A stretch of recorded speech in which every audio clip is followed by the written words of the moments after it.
3, 2, 1. How does that make you feel, Nick? That's makes me want to puke. You're older and you're a boomer or something. You're kind of checked out and you think things are a scam. My default is just to completely move on without acknowledging that I agree with that person or to say things. So sats are the smallest part of a Bitcoin, the same way nickels are the smallest part of a dollar. Because you did go out online.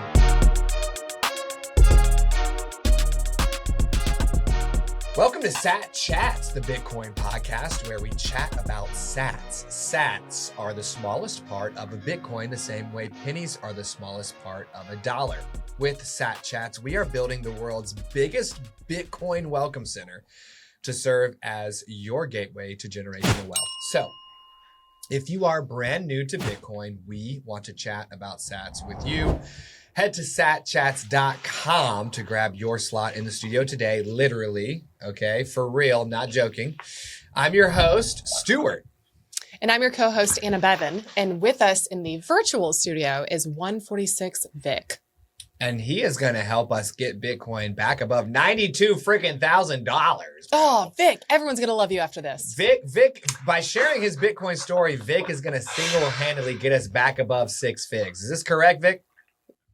I guarantee it. But by the end of this episode, yeah, guys, with enough likes and subscribes and enough engagement on Vic's episode, we can take Bitcoin to the moon, y'all. To the moon. All right, so get in if you want the price to pump. Support Vic in his episode.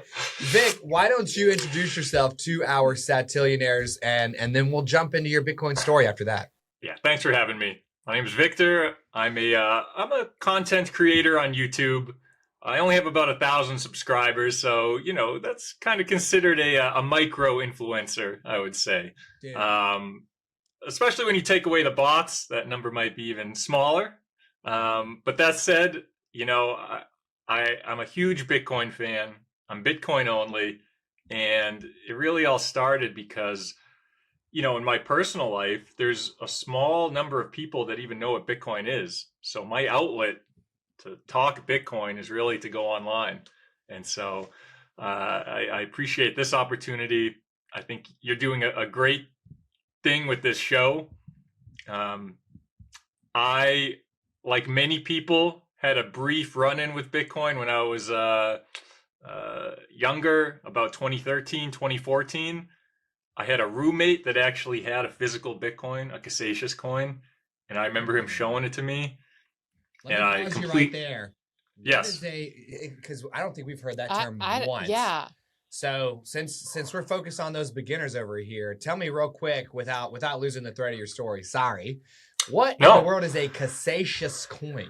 So physical Bitcoins were a thing in the early days where some obviously were just purely ornamental, but some had a QR code on it where you could actually load a Bitcoin onto it and use it, Bitcoin in the real world as physical money. And one of the biggest companies was Satoshi. They were well made. They made a lot of them. I saw one in person and I didn't really understand what I was looking at the time. I completely dismissed it. And I want to say it was probably worth $200 or $300 at the time. Now, if you can find a Satoshi coin, especially a loaded one, I mean, that's worth probably double what a Bitcoin is. Wow. What? So it's almost like the collectability of that coin adds to the market value of Bitcoin itself. Yep. And they kind of went away because, well, two things. The price went insane. It just was not feasible to be using these coins for anything other than keeping in a vault. But also the government kind of became more aware of Bitcoin over the years, where you can't just sell Bitcoin online to people, without being a money transmitter. They will come after you. They'll crack down on that. So it was really only, I want to say, 2012 to 2013, maybe 2014 a little, where there was kind of this circulation of Bitcoin coins, real coins going around, and not so much now. So those are really cool. And in fact, if you can hold on a moment, I have 100%. A book. Holding. If you are interested or maybe looking for a Christmas present coming up, there's an encyclopedia of physical Bitcoins written by this guy, Elias Ahonen, that goes over a lot of these physical coins from the early days. And this book is actually a little dated at this point, but it kind of captures a moment in time when physical Bitcoins were a thing. That is very cool. Crazy. So is that where we get the whole, like the coin that has the B on it?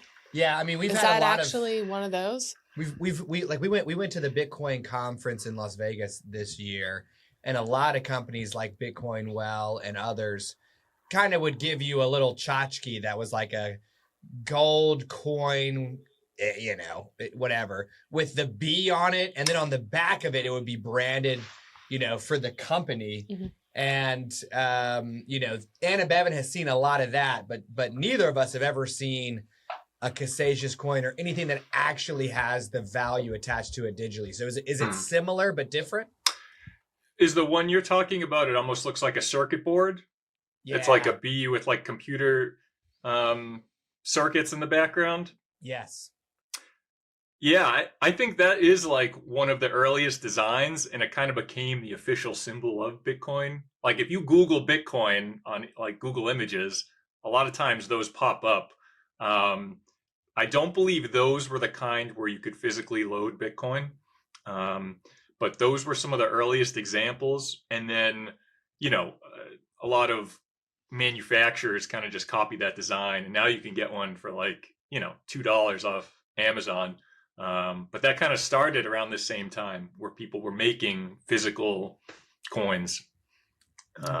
Interesting. That is really interesting to learn that there is collectability inside the Bitcoin community, because Bitcoin is just ones and zeros ultimately, is my understanding, right? But when attached to these coins of varying designs, as we can see in that book of yours, then it kind of recreates the collectability of coins, because gold coins should technically only be worth the amount of gold that they weigh, but when you stamp them, when you add designs, when you create another layer of rarity that introduces collectability. And sounds like the same is true for Bitcoin, but I have not heard that one time.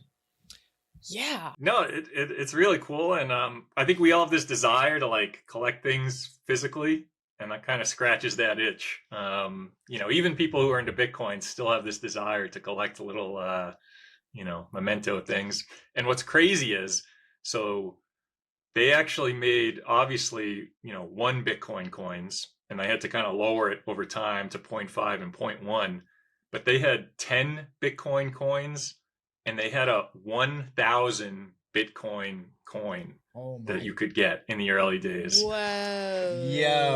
Yo. So let's just look at that real quick. Somewhere in the world, 92,534, thanks to Simple Steve's newly relaunched UTX Oracle, 1,000.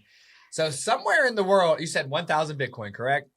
Correct. Somewhere in the world, there is a physical coin with $92,534,000 loaded onto it. How does that make you feel, Nick? That makes me want to puke that I missed out on all this. But even at the time, that was a lot of money. That was still, no matter what the price was, you were dropping some pretty serious money, even when Bitcoin was just, $25 or $100.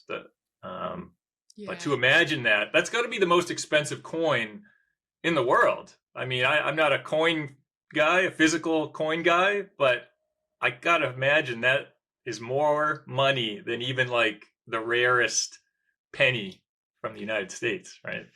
Oh, totally. Shout out pennies. R.I.P. Do I have to change my intro where I say, now I need to say sats are the smallest part of a Bitcoin the same way nickels are the smallest part of a dollar?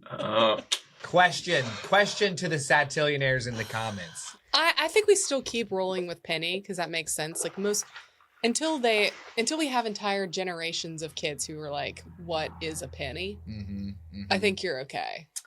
So you said, actually, let me back all the way up real quick, Vic, because we've gotten to taste just the beginning of your story where a buddy of yours exposed you to this Cassacious coin, right? But if I back up even further to one of the first things you said today, it was that, almost no one in your real life even knows about Bitcoin, let alone knowing enough about Bitcoin to have a nice conversation with you about it, right? So there's actually two questions there.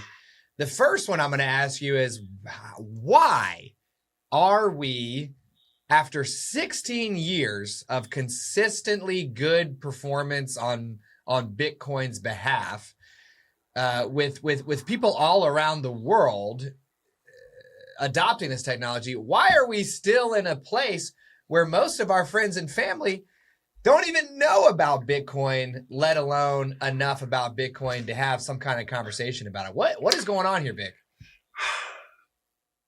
That is a great question. And I think a lot of people care about the price, and they know the price.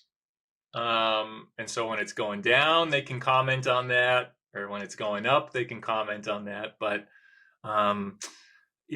and it goes back to maybe what you said at the beginning as far as content creation. The people that do create content, again, a lot of it's just talking about the price. It's like attributing this thing to just a market, or it's like the simplest thing you could capture is what is 99% of the talk, when really the price is like one of the least interesting things about Bitcoin to me. It's a social movement. It's a new technology.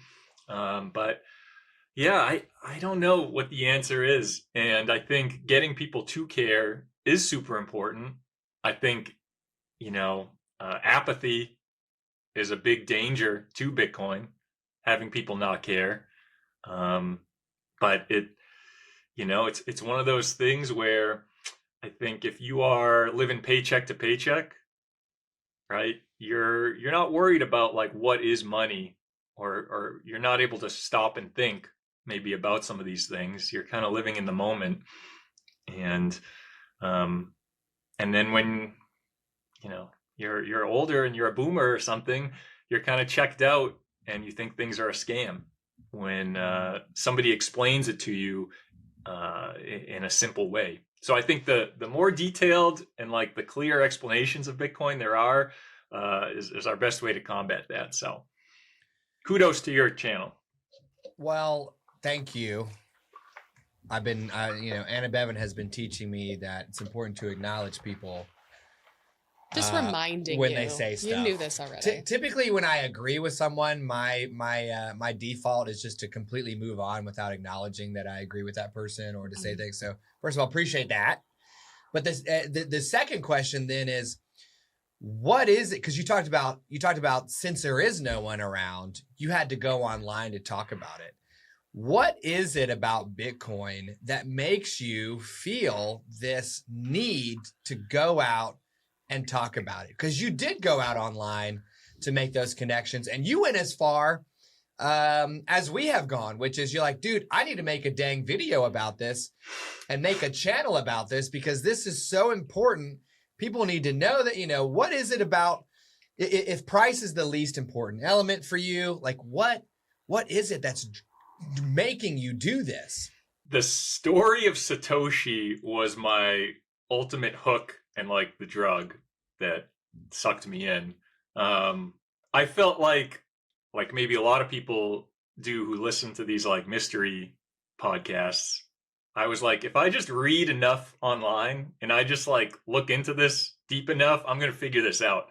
I know no one else has, but I'm going to be the one to maybe like figure this out. So I just, went deep into Satoshi, the creator of Bitcoin, and tried to figure out, how is this possible? Someone could create this thing and be anonymous. It didn't make sense to me. It's like someone inventing the cell phone, but they're an anonymous person and nobody knows who it is. It just blew my mind that this was possible. So that's really like what hooked me. And in learning about Satoshi, I kind of learned about, how Bitcoin worked and who were the people involved in the early years. And, um, we all need a hook. And I really think the Satoshi story should be promoted because it's an amazing story. And like I said, you can learn so much about Bitcoin by going into that. And you can learn about so many interesting people. Whenever somebody says, "Oh, this person could be Satoshi," the chances are they're a pretty interesting person that had a pretty interesting life. So let's what's the term you're using right now? Double click? Yeah, that's right. Let's double click on that. Vic. Let's double Vic on that. Ooh. Since this is a show for beginners, I would love to be able to point everyone who asks me, well, who is Satoshi? I'll go, oh, yeah, you want number 146 Vic. All right. Vic Cage, national treasure. He's going to uncover Satoshi and the keys, dog. So, you've done a lot of thinking about this, and your channel, what I liked about your channel, it's like, is Lynn Sassaman Satoshi? Is Adam Back Satoshi? Is Hal Finney Satoshi? And there was even a name or two I've never seen before. So, give us the compendium right now, man. Introduce my mother-in-law to your journey into this question. Yeah, it's a huge topic, but I think simply, whoever Satoshi was, they already were an expert in privacy before they decided to create Bitcoin, because they started taking steps all the way at the beginning to kind of create an identity, not leave any trace. And then once they had this kind of pseudo-anonymous identity figured out, then they introduced Bitcoin. And a lot of people bring up, oh, Satoshi made the Bitcoin white paper, and that's like what started everything. But if you read the Bitcoin white paper, which is like the first document they shared, there's really a lot of things missing in there. Satoshi deserves credit for, yes, introducing the idea of Bitcoin, but also creating the Bitcoin Talk forums, which was like a message board for people to talk about this. And they pushed this community along through like sheer will, answering questions, explaining themselves more and more, troubleshooting. So, creating the Bitcoin Talk forums and then, community building was like sneakily, I think, a greater achievement than just writing the Bitcoin white paper and coming up with this great idea, which it is a great idea. And, I think in many ways it's like an immaculate conception because no one knows who it is. It was birthed into the world from this person we don't know. And I think Bitcoin gets called a cult a lot of times in a negative way. But I think you're not crazy to like have this connection to Bitcoin that is not just like a technology, but to like actually be invested in I don't want to sound crazy, but it's almost like a spiritual thing. It's a movement, and getting people to buy in is half of what Bitcoin is. It's a change in how you view money, and it's a change in what should be important to us.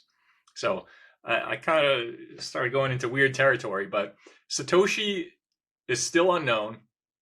They created Bitcoin, and they did a good enough job that anyone's theory on who it is really doesn't matter because they did a good enough job in hiding their identity. Even if someone dropped some, hard proof, which there really isn't, I think Satoshi did enough to be, plausible deniability. Say, actually, it's not me. So I have ideas on who it might be, as does everybody else. But at the end of the day, it doesn't matter. I think the community was designed to not have a leader. And so it's worth thinking about.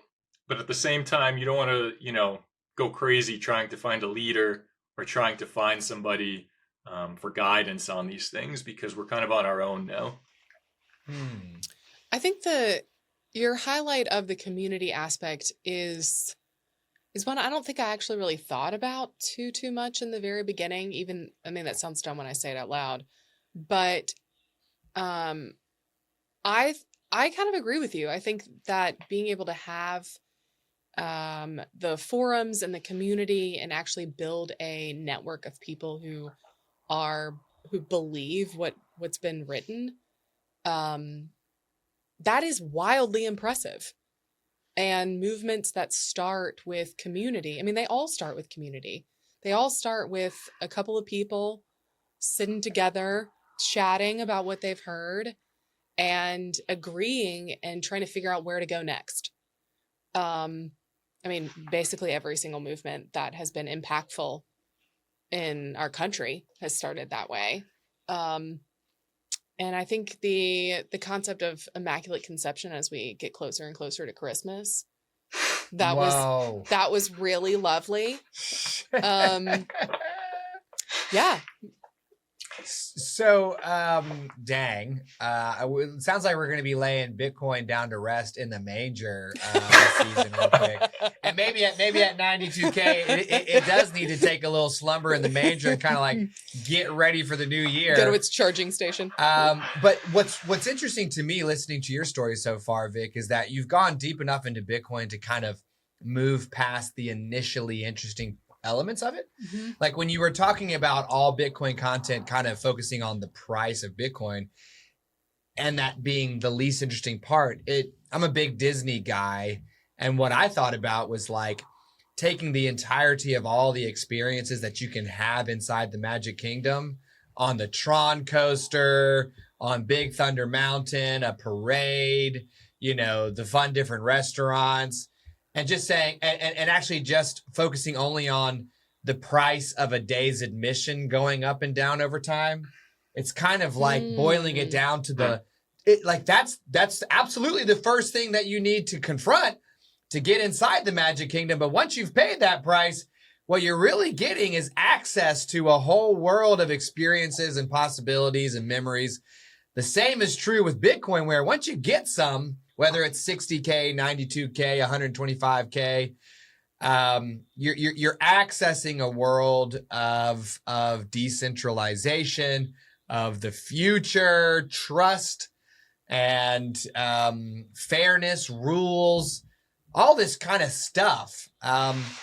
Satoshi as well. People love a mystery, dude. Like it would be so cool for you to find who Satoshi is. But I guess what would you even do with that information? I'm sort of with you. I actually don't really care too much. Like that's not going to change my day today. It's not going to change my day tomorrow.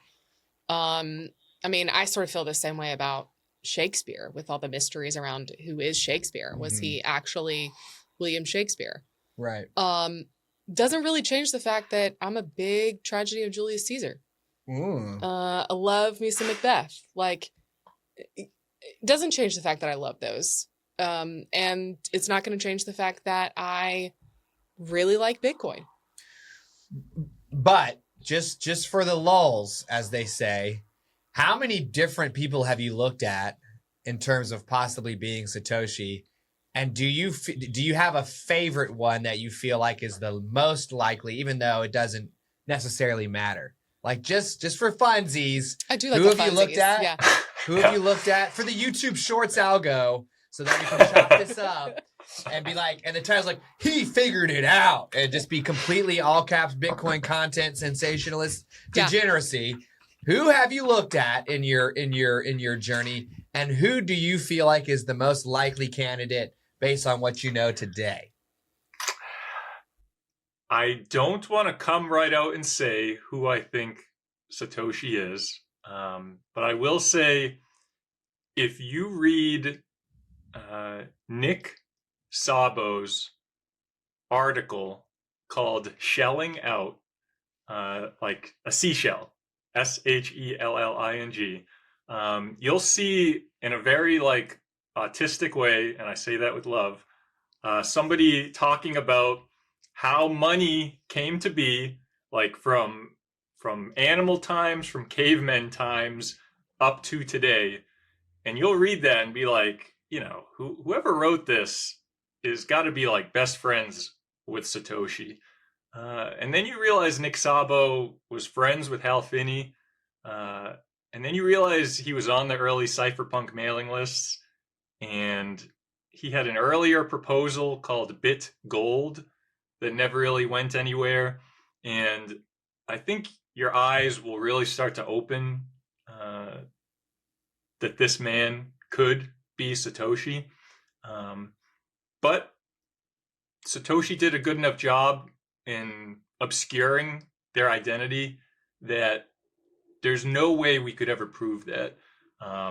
But, you know, I would encourage people to look into Shelling Out by Nick Szabo, and you can really get a background on like why is money needed, and like where did we all come from.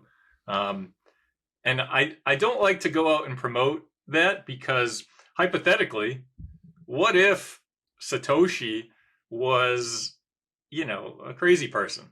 What if they were the opposite? Like if you're, you know, conservative, or if you're a liberal, what if they're completely the opposite, and like not just opposite, but like super far right, or super far left? It's kind of going to color how you view them, and it's bad PR for Bitcoin.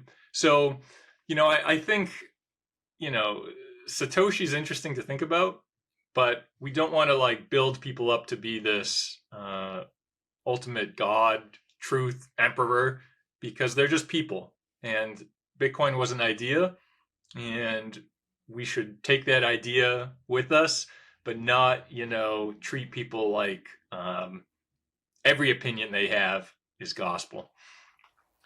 So super interesting. Yeah. Okay. And I think I was able to divine through some, you know, shadow analysis there who Vic thinks Satoshi is. There's a thin veil. But to your point, and this I think is interesting for all of our beginners in the audience who they get stuck because they're like, well, you know, all the other things I've known are typically run by a person. You know, Stalin ran Russia. Now it's Vladimir. We have a president here in the United States. You know, the company Apple has a CEO. A lot of times you're like, well, if I can't get down to the bottom of who this person is, how can I trust the thing that he or she or they have made? It seems like you've gone far enough to understand that it's not important to know who Satoshi is. Can you help us understand a little bit more about why, you know, what is it about Bitcoin that allows for that? When you had Bitcoin Mechanic on not long ago, he brought up, I believe, that Bitcoin is decentralized. It's running on computers all around the world. And that is exactly why Bitcoin is the number one and the only cryptocurrency that matters. It's decentralized. It's running on computers in the United States, in Europe, in Asia, in the Oceania. You can find nodes on little islands in the middle of nowhere. And so, you know, it can't be attacked. Even if you blew up, you know, knock on wood, if you blew up this whole country, Bitcoin would survive. If one country outlawed it, Bitcoin would survive. And I think that's a hard thing for people to grasp. There's no one person in control. It's spread out. But that's also why it was, why it's so resilient. And it's hard for people to grasp, like, there's no army protecting Bitcoin. Like, when you think about that, that's why a lot of decisions are so conservative in Bitcoin and things move so slowly. It'd be nice if we had a CEO that could say, this is the game plan. We're going to do X, Y, Z. We're going to do 1, 2, 3. But change is slow because the community has to kind of come to a consensus, and ideas have to be really, really good for that to happen, which is hard. And so, there's no army protecting Bitcoin. It's just people. So it kind of blows people's minds, I think, because there's really nothing else to really compare that to. Everything else is centralized. Every other coin is centralized. So that reminded me of something that I read just yesterday in a book called Mastering Bitcoin by Andreas Antonopoulos. So here I am craving like a deep technical understanding of Bitcoin. Number 60, Simple Steve says, okay, read this book. And on the cover of the book are leaf cutter ants. And my daughter, Kitty, she's like, why are there bugs on the cover of this Bitcoin book? So in the first couple of pages, Andreas talks about leaf cutter ants. Are you familiar with leaf cutter ants? Not even a little bit. Well, they're definitely the ants that like walk around with giant leaves in their mouths, and they're like walking along trees and stuff like that. So you've seen them in like nature shows and all that stuff. But one thing I didn't know about leaf cutter ants is that they are effectively a decentralized superorganism. Cool. They have a queen for making new ants, but each individual ant operates on a set of basic rules that are both inside itself and communicated through like pheromones between the ants. And like apparently they're like the next most complex being next to humanity. Although I'm sure these days the truly most complex entity on Earth is like the mushroom network or something. I don't know. But anyways, he pointed out that these ants, they don't even eat leaves. They harvest the leaves. They use the leaves to grow fungus, and the fungus is the food source for the colony. They're straight up farming, yo. What? The ants are straight up farming. And they have, his point was, these ants are individual operators with a basic system of rules. No one ant is that important. And you could stomp a good 25% of them under one boot, and the remaining multi-million ant structure would continue to operate with no problems whatsoever.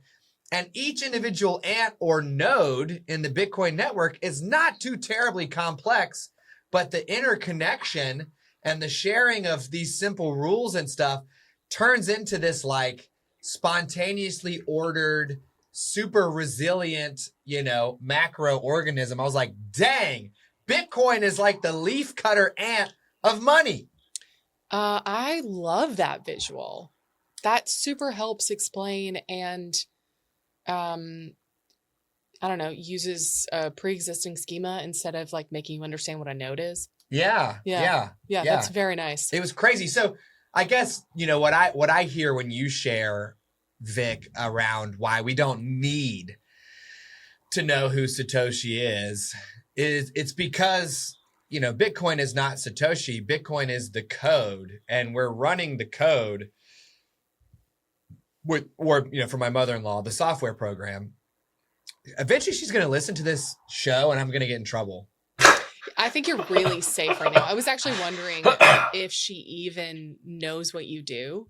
I think she's like going to halfway like that I keep referencing her and halfway not like that, like I'm using her as the person that doesn't know about Bitcoin. I already had to apologize to my wife one time on this show, Vic. You might have seen it, number 99, Kristen. It was a great moment. It was a great moment. I better watch myself here. But I guess what I'm trying to say is, a Bitcoin is amazing, man. So anyways, Bitcoin's the greatest. That was very beautiful language. yeah. So the moral of Vic's story is Bitcoin is the greatest. Right. We kind of went on a tangent there into Bitcoin itself, into Satoshi Nakamoto. But we really only got to hear that you came across it early enough in time to kind of ignore it. But then you did see someone have a physical coin, and eventually you kind of went down a rabbit hole because it was almost like the mystery of Satoshi that drew you into Bitcoin, introduced you to some of the key figures, some of the key players, some of the key cypherpunks, introduced you. It was almost like that. The mystery of Satoshi was the lens through which you got to absorb all the different facets of Bitcoin that you need in order to kind of have it click truly. So, well, also years later, I met somebody, and I still remember it. I was at a Chinese restaurant who was really into Bitcoin. He was like a friend of a friend. And this was in 2017 when the price was kind of popping off, which was relative to today's price. But at the time, it was popping off. And I was able to actually sit down with someone who knew about Bitcoin and ask him questions like, well, everything we said, couldn't somebody take over the network? I don't understand. If someone just has a very strong computer, won't they take over all the mining? And he was able to just give me reasonable answers. He wasn't trying to sell it to me, but he was just explaining it to me in a way that kind of, calmed all my fears. And that's what really made me go into it. And so, at the very beginning, I said, conversations like this are so important. Chats are so important because I think, if you go into new people with a sales pitch, they're not going to trust it. But if you can just, talk about their concerns or maybe explain it, in a simple way, it really gets people to look into it. At least that's what happened with me. It was somebody sitting down with me who knew about it enough to answer all my basic questions. And that's what led to me reading about Bitcoin, almost every day for 8 years since. So what did you do after this conversation in the Chinese restaurant? What was your first, you mentally were like, okay, I appreciate this guy's time. He's answered my questions. Now I'm going to go do. I went to the Bitcoin Reddit, and it was a giant fight between people who were into Bitcoin Cash and Bitcoin at the time. At the time in 2017, Bitcoin had split two different thoughts, which is kind of what's going on right now. And it kind of upset me a little bit because I got confused again. There was people like Roger Ver who were speaking so confidently saying Bitcoin's actually going to die. Bitcoin Cash is going to flip it and it's going to continue on, and Bitcoin is going to go down in price until it goes to zero. And he said it so confidently that I was kind of like, what am I missing here? And so I really had to start digging into what is Bitcoin and what is Bitcoin Cash and what are the differences. And that was a huge education, because to kind of get into arguments with people online about what does it mean if a block is bigger versus a smaller block, you're kind of forced to learn about some of these technical things. And ultimately, the Bitcoin Cash people, I think we can safely say at this point, we're wrong. That project is still alive, but the price is, it's going nowhere. But at the time, I think, there's this real schism. And to me, as a newcomer, I was actually afraid. I was like, what if I choose wrong here? Am I going to miss out on all of this? And, I think it's very scary when there's somebody speaking so confidently to new people. It's so easy for them to omit certain pieces of information or bend the truth on little things. And you can really get lost, and you could really get screwed up. Yeah, I find that whenever you go to a conference and you need to know where the bathroom is, as long as you say it with extreme confidence, you're good to go. Well, it's like when I go to the sushi counter at Harris Teeter and I'm only getting one sushi, but I want some extra chopsticks for later on when I need them because I don't have any reusable ones. And I confidently grab like 4 chopsticks. And in my head, I say, I need all 4 of these chopsticks for this sushi. And I can confidently check out with the additional chopsticks that I don't actually need it. So when somebody's, that confident about stuff, it can definitely mess your head up. Let's fast forward for a second, Vic, because that was like 8 years ago, right? Yeah. And we're going to have to unpack your story in more detail in the future when we ask you to. I just want to take a minute to acknowledge that Anna Beavon doesn't let her sneezes out. And that seems like a health problem to me. If I had something that was trying to leave my body at 200 miles per hour, I would let it go.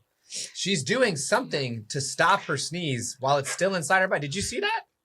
That's the first time I've seen somebody whisper a sneeze. It came out, but as a whisper. She was like, I'm like, something has to be exploding backward into your body. I have forever sneezed like that. But that's not even a sneeze. Her eyes are glistening with the effort of holding back a 200 mile per hour wind. I think it's because my mom sneezed so loudly. Yeah. That I was like, I can't do that. It's so disruptive. I mean, y'all, if Reggie keeps us in the episode, let me know in the comments if you think Anna Beavon should change the way she sneezes. Okay. Oh man. Let's achieve a group consensus on this, the same way Bitcoin's community does. Let me know what we should do about Anna Beavon's sneeze. For the purposes of today's episode, Vic, that was 8 some odd years ago that you were getting into it. Give me a high level overview of what you did to get yourself into Bitcoin, right? Whether that was dollar cost averaging, smash buying the dip, whatever. And talk to me a little bit about what Bitcoin has done for you and for your life now that you have some and that you've been doing it for a while. Because there's so many of us that are like, man, we want to have gotten it 8 years ago, but we haven't. But we should be finding people who have, so we can hear what they've been through so that we can look 7 years into the future. Because I started last year and be like, that's going to be me. Mm-hmm. Yeah. Well, I should clarify, although I was around when probably the lowest, when I was really into Bitcoin it ever got was maybe like $4,900, $4,900. I did not ape in, one, because I'm a coward, but also, at the time, I thought it was going down more. It's so hard, to maybe grasp that. But in the moment, I thought it could go down to 1,000. That's what it looked like was going to happen. People were talking about, going under 1,000. And so I have, dollar cost averaged. I put money into Bitcoin over time. But I say that just to say the exposed wiring behind me shows I'm not independently wealthy off Bitcoin. I still work a normal job. But I really think that's how people should view Bitcoin. Jameson Lopp said, it's not about like getting rich quick. It's about, not getting poor slowly. Oh. And ooh, that's nice. I think that's a great quote, and it's very true. The days of you being able to drop, $100 into something and like thinking you're going to like buy an island, it's just not like realistic. But I do think Bitcoin's going up, and I think it's going up for a long time. And so, I think you need to be excited about it, but also realistic. You being able to put in a small amount of money and retire wealthy, I would pump the brakes a little bit. But I think it's a better investment than almost anything else. I know people bring up land, real estate all the time. Bitcoin's going up way more than that. And you can break it into small pieces, right? The biggest criticism Bitcoin gets is that it's like Beanie Babies, but you can't send Beanie Babies over the internet. You can't break Beanie Babies into tiny pieces, and you can't guarantee that there's only 21 million Beanie Babies forever. So, if Bitcoin, I should clarify, if Beanie Babies had all those qualities, I would be a Beanie Baby maximalist, and I would be promoting Beanie Babies as the new world money. This is the most I've heard Beanie Babies said and like I feel funny saying it, Beanie Baby. Like it just feels funny. I've had a lot of Beanie Babies. Well, you gave me a vision of unsewing a Beanie Baby and extracting an individual beanie from inside the baby to break the Beanie Baby down into a smaller unit of account. It's not going to work. No, it's not going to work like that. You can't cut off a Beanie Baby's arm and give that to somebody. It ruins the whole Beanie Baby. So, that may be a dated reference, but point being, any collectible out there that maybe you could argue, okay, there's a fixed limit, you can't guarantee that. Even, Bitcoin magazines that have gone up in price, there's not a fixed limit. They could always print more. You can't break it into tiny pieces. You can't send it over the internet. And so, it's Bitcoin is truly unique. It's going up for a long time. And, anybody out there, you're doing yourself a disservice not to at least look into it. I can't tell people what to do with their money, but you're really doing yourself a disservice to not look into this and to try to get your own opinion formed. Well, Vic, it's clear that there is more to Bitcoin than we will ever be able to fit into a single chat about sats. So we do ask each of our guests if they would be willing to come back on in 9 months to give us an update on their Bitcoin baby. Would you be willing to do that for us? Absolutely. Let's go. I just love that. You are a Bitcoin content creator, just like we are, but we're also on this podcast, all three of us, just regular people. And I just love meeting obviously I love meeting like the famous Bitcoiners because I, grew up on them last year, getting acquainted with that whole situation. But even more fascinating to me throughout the course of this podcast is bringing people like Vic on and seeing that you've gone through this journey. Bitcoin has changed you, and it kind of like screws your head on straighter to get and understand Bitcoin. And like, it just reorients everything and rebalances. It's incredible. And it's just like good everyday people can benefit from Bitcoin. And we're all still working jobs too. We're all still stacking sats, but that idea of not getting rich quickly, but also not getting poor slowly is like, dang. That's encouraging. That slaps. Yeah. I know you might have an ad read soon, but I just want to say quickly, the way the future is heading of the world getting interconnected and the surveillance state just getting more and more intense, it would be so depressing to watch all this happen if Bitcoin didn't exist. I think we should be so thankful that Bitcoin exists because everything else is trending towards a digital dollar that is, programmable money, but programmable by like the elites. And, that's a dark future. That's a surveillance state where everything is tracked. And if Bitcoin did not exist, I really don't know, how we would combat it. So it's a good investment, but it's also like a soft way to kind of to buck that trend. Well, let's turn it over to heard Chef and agree. Let's turn it and stay tuned to Sat Chats, to get introduced even further down into stuff like this. But yeah, let's turn it over to the Garbanzo state. Let's do Ithaca hummus. Yes, Ithaca reminds us to buy the dip, which is happening right now. It is now. It looks like Vic so far has been able to personally increase the price of Bitcoin by $1,000 since we started the episode, and I know the after effects of that are only going to, increase over time. So way to go, thank you, Vic. We are going to act as your taste buds in the studio today, tasting lemon beet. Lemon beet is my favorite flavor, and I think the color of it being so richly This looks like a highlighter, vibrant. like the pink highlighter. Oh yeah. Yeah. I never used pink highlighter. I only used orange. Orange is supposed to trigger the memory.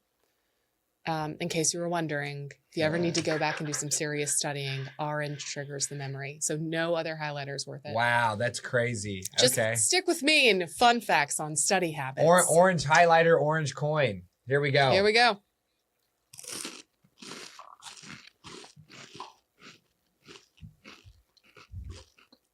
I'm living through you. You got to tell me what you're experiencing. Lemon. Lots of lemon. Definitely lemon flavor. The beet lends a lot of color, and there's a nice earthy beet taste that isn't dirt. Too much like dirt for all the regular peeps out there. Personally, Right. I love things that taste like dirt. Which is a whole other topic. But the lemon is it's really bright. It's kind of coming through there for me. Yeah. The citrus in the lemon beet that we've had recently has been very present. Mm-hmm. Yeah. And it's not as cold as we've had in the past, but you have provided that feedback to the hummus getter out of the fridge. Yeah, this is better at room temperature because if it's too cold, it kind of just tastes cold. At least to me, when you have the level of taste buds that I have, which is not a sophisticated palate. No, it's not. Mm-mm. So IthacaHummus.com. IthacaHummus.com. You can find out where you can get it yourself in a grocery store near you. All right, well, let's find out where Vic can stack some freaking sats. Let's do. Shall we? We shall. Vic, we believe in value for value here at Sat Chats. And in exchange for your time in coming on our show, we'd like to give you or make you an offer of your choice between $50 in fiat or $50 in Bitcoin, which at today's exchange rate. And there's a long way to do this using Simple Steve's UTX Oracle, and there's a short way to do this. And I can't remember what the short, because Simple Steve's like, oh, you just take this, you do that. But maybe with an upcoming short stack from Simple Steve, we can learn it together. Yeah, what was it? Because he's coming in today. So first, we've got Bitcoin at 92,808, thanks to UTX Oracle, which you should check out if you haven't already. I see. I know what it is. You just take $50 and you divide it into 92,825. That gets you your Satoshis right there. Okay. See that? I remembered.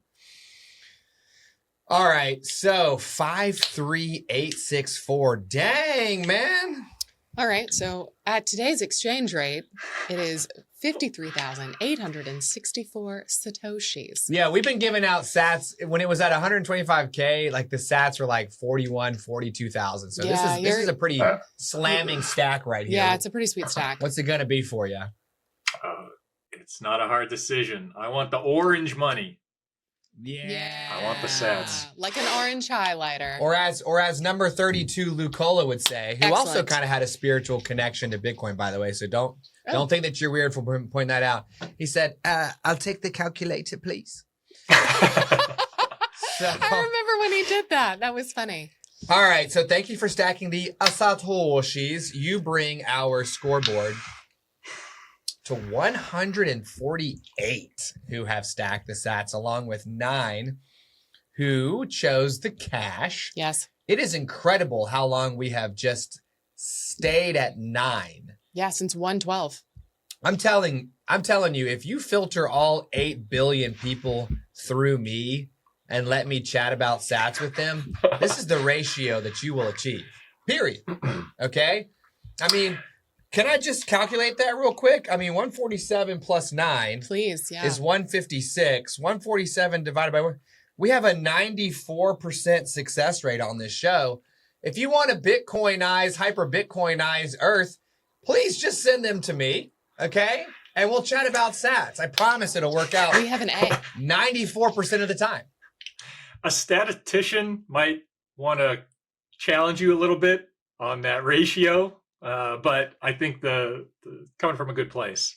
Yeah, because guess what? He might be a statistician, but I am a statistician. Yeah! I saw that one coming, and it is Hot. painful how Painfully good. Yeah, something like that. So, Vic, where would you like our Satillionaires to go if they want to spend more time with you, watch some of the videos that you've made on the mystery of Satoshi, etc.? Called The Morning Show. You go on YouTube, you search that in, The Morning Show, Bitcoin, you might find me. Nice. And we'll put you in the show notes as well so that Of course. it's clickable. And actually, we'll publish this as a collaboration between our two channels so that all they got to do is click on the title of the episode and they'll see you. So, bam. Thank you so much. I'm happy to be another ant in the colony, moving Bitcoin forward. Yes. Get your leaf cutter on, y'all. I'll go out there and cut some leaves today. All right, Abes. All right. Well, Satillionaires, if you are happy to be another ant in the colony, click subscribe. And our chance, we'd like to get to 10,000 subscribers. And one lucky subscriber will get 2 million sats. We want to do so before Christmas. So help us get there. Click subscribe. Do not delay. You will not regret it. Promise. And if you'd like to find out other ways to support, to sponsor, or to even grab your slot in the studio in person or virtually, all of that's in our show notes. And Sat Chats is for educational purposes only and should not be construed as financial advice. And our guests' views are their own, especially if they're trying to tell you who Satoshi is. So until next time, keep stacking them sats. Yeah, and what about Anna Beavon's sneeze? See you tomorrow.